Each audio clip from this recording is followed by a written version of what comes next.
अस्सलाम वालेकुम। Multivariate calculus में आज का टॉपिक है separable differential equations. Differential equations एक तरह की नहीं होती हैं, 4-5 तरह की होती हैं और इनकी जो है फ़िलहाल हम इस वीडियो में सेपरेबल डिफरेंशियल इक्वेशंस जो हैं वो डिस्कस करेंगे।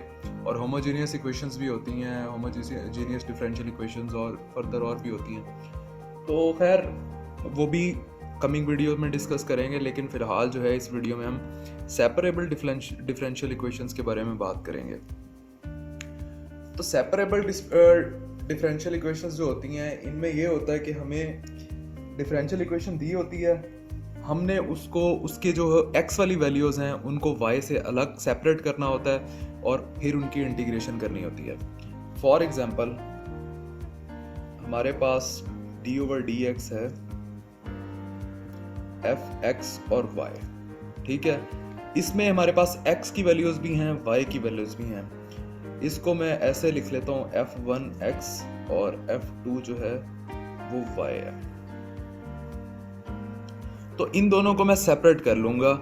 x वाली वैल्यूज को मैं dx के साथ सेपरेट कर लूंगा, y वाली वैल्यूज को मैं dy के साथ सेपरेट कर लूंगा। तो ये dy/f(2y) is equal to f(1)x dx। इधर मल्टीप्लाई हो रहा था तो इधर आके ये डिवाइड हो गया। तो अब ये देखिए मैंने x वाली वैल्यूज को dx के साथ कर लिया और y वाली वैल्यूज को dy के साथ मैंने इनको अलग अलग कर लिया, ये सेपरेट हो चुकी हैं। तो अब नेक्स्ट स्टेप क्या है हमारा, हमने इनकी इंटीग्रेशन कर देनी है। और जब इंटीग्रेशन अप्लाई हो जाए तो साथ में हमने कांस्टेंट लगा देना है। इन सब में जितने भी क्वेश्चन होंगे सेपरेबल डिफरेंशियल इक्वेशंस के इसी तरह से सॉल्व होंगे, लेकिन मेक श्योर कि आपके इंटीग्रेशन के कॉन्सेप्ट्स जो हैं वो क्लियर होने चाहिए। इंटीग्रेशन के फार्मूलाज आपको याद होने चाहिए, इंटीग्रेशन बाय पार्ट्स, सब्स्टिट्यूशन, ये चीज़ें आपको आती हों जो हम सेकेंड ईयर में पढ़ के आए हैं 12th क्लास में। तो ये चीज़ें जो हैं ये हमारी इनकी बेस अच्छी होनी चाहिए, तभी हम ये इक्वेशन सॉल्व कर पाएंगे।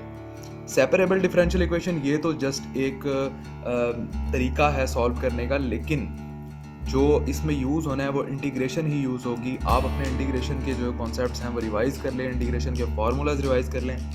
लेकिन हम फर्दर इसकी कुछ एग्जांपल्स कर लेते हैं। एग्जांपल नंबर 1 है एक मेरे पास। एग्जांपल नंबर 1 dy/dx ले लेते हैं x/y का स्क्वायर। अब मैं y वाली वैल्यू को dy के साथ अलग कर लूंगा और x वाली वैल्यू को dx के साथ अलग कर लूंगा।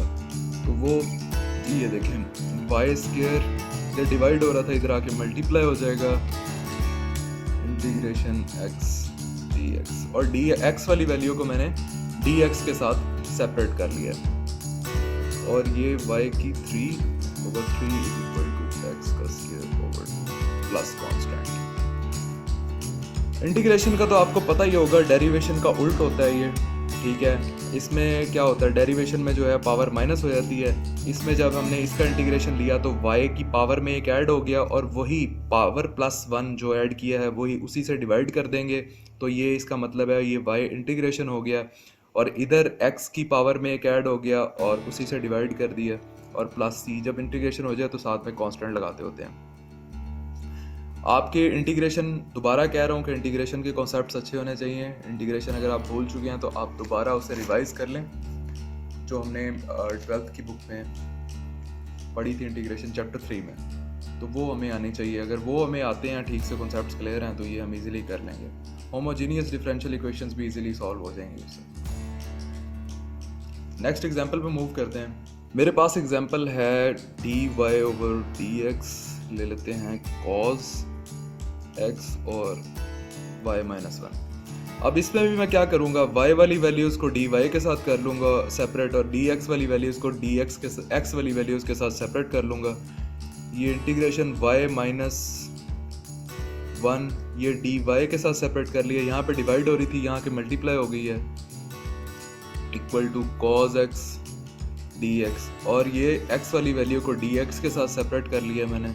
इनकी जब मैं इंटीग्रेशन करूँगा तो ये y² एक जिसके ऊपर कुछ नहीं होता उसके ऊपर एक होता है, एक में एक ऐड हुआ y² बन गया, और 2 से ही नीचे डिवाइड कर दूंगा, जो पावर है वही नीचे आ जाएगी, प्लस एडिशन वाली जो जो होगा उसके साथ, और -1 का डेरिवेटिव जो होगा वो y होगा, और इक्वल टू cos x की जो इंटीग्रेशन होती है, सॉरी डेरिवेटिव बोल गया हूँ यहाँ पे, इंटीग्रेशन 1 की इंटीग्रेशन y होगी, और जो sin x की इंटीग्रेशन होती है वो cos x होती है। तो यहाँ पे मैंने cos x लिख दिया और ये प्लस कांस्टेंट आ गया। और जब आप आंसर निकालेंगे तो ये इक्वल ख़त्म कर दिया करें, यहाँ पे माइनस या प्लस लगा दिया करें। और उसके बाद अब एक और 2-3 और एग्जांपल्स हम सॉल्व कर लेते हैं। एग्जांपल नंबर 3 है मेरे पास, for example 9y prime plus 4x is equal to 0। यहाँ पे क्या होगा, ये देखें 9y, और जहाँ पे y प्राइम है उसका मतलब है कि ये dy बाई dx है, plus 4x is equal to 0। अब इनमें भी मैं क्या करूँगा, y वाली वैल्यूज़ को dx के साथ कर लूँगा, और x वाली वैल्यू y वाली वैल्यूज़ को dy के साथ कर लूँगा सेपरेट, और x वाली वैल्यूज़ को dx के साथ सेपरेट कर लूँगा। 9/dy plus 4x dx is equal to 0। अब इनके ऊपर मैं इंटीग्रेशन अप्लाई कर दूंगा, अप्लाइंग इंटीग्रेशन।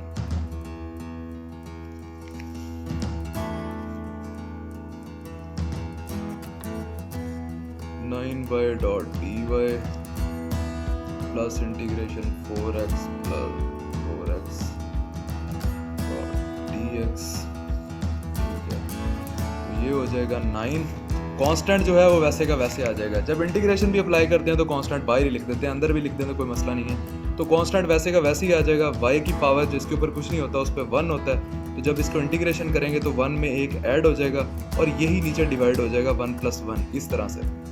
तो ये इंटीग्रेशन के ये बिल्कुल बेसिक कॉन्सेप्ट्स हैं, इसलिए मैं इन्हें डिटेल में निकला, थोड़ा सा डायरेक्ट कर रहा हूँ, क्योंकि ये चीज़ें तो आपको पता ही होंगी।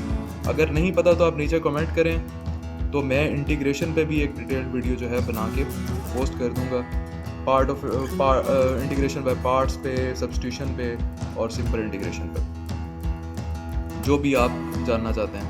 तो ये y² हो गया, नीचे 2 आ गया हमारे पास, प्लस यहाँ पे भी वही होगा, 4x की पावर में एक ऐड हो जाएगा, 2 हो जाएगा, और ये 2, और जब इंटीग्रेशन सॉल्व होगी तो साथ में ये c हमने ऐड कर दिया। ये भी एग्जांपल हमारे पास कंप्लीट होगी। एक एग्जांपल और कर लेते हैं इसकी, ताकि कॉन्सेप्ट्स जो हैं आपके ये इसके ठीक से क्लियर हो जाएं। तो मैं यहाँ पे dy/dx ले लेता हूँ, ट्रिग्नोमेट्रिक फंक्शन जिसमें आ जाए वो लेते हैं, 1 + x², 1 + y² और 1 + x²। इसमें भी मैं x वाले अलग कर लूँगा, y वाले जो हैं dy के साथ अलग कर लूँगा। तो dy/1 + y² is equal to dx/1 + x²। ये मैंने अलग कर लिए हैं, आप देख रहे हैं dy वाले अलग हो गए हैं, dx वाले अलग हो गए हैं। अब मैं इसके ऊपर इंटीग्रेशन अप्लाई कर दूंगा, 1/1 + y² dot dy is equal to 1/1 + x² dot dx। अब इसका डेरिवेटिव आपको पता है कि 1/1 + y² का डेरिवेटिव होता है tan इनवर्स y। अगर x होता तो tan इनवर्स x होता, अगर यहाँ पे y है तो tan इनवर्स y है। यहाँ पे जो भी होगा 1/1 + x² जो होता है उसका डेरिवेटिव होता है tan इनवर्स x। तो मैं इसका डेरिवेटिव यहाँ पे, सॉरी डेरिवेटिव मेरे मुंह से निकल रहा है, इंटीग्रेशन की बात हो रही है, इसका इंटीग्रेशन ये होगा। इंटीग्रेशन जो होती है बेसिकली डेरिवेटिव का उल्ट होती है, डेरिवेटिव का रिवर्स होती है वो। और ये tan इनवर्स y हो गया इज इक्वल टू, यहाँ पे x है तो tan इनवर्स x हो जाएगा, और ये प्लस c। अगर मैं यहाँ से इक्वल का साइन खत्म करूँगा तो इक्वल की जगह पे माइनस बन जाएगा। ये इक्वेशन भी हमारी सॉल्व हो गई, एग्जाम्पल भी सॉल्व हो गई है। अगर आपके इसमें कोई प्रॉब्लम्स हैं, आपको कोई अभी भी आपके कॉन्सेप्ट्स क्लियर नहीं हुए, तो आप कमेंट करके मुझे बता सकते हैं। तो मैं उस पर जो जो आपके प्रॉब्लम्स हैं वो मैं आपको ज़रूर रिप्लाई करूँगा। Thanks for watching my video. अल्लाह हाफिज़।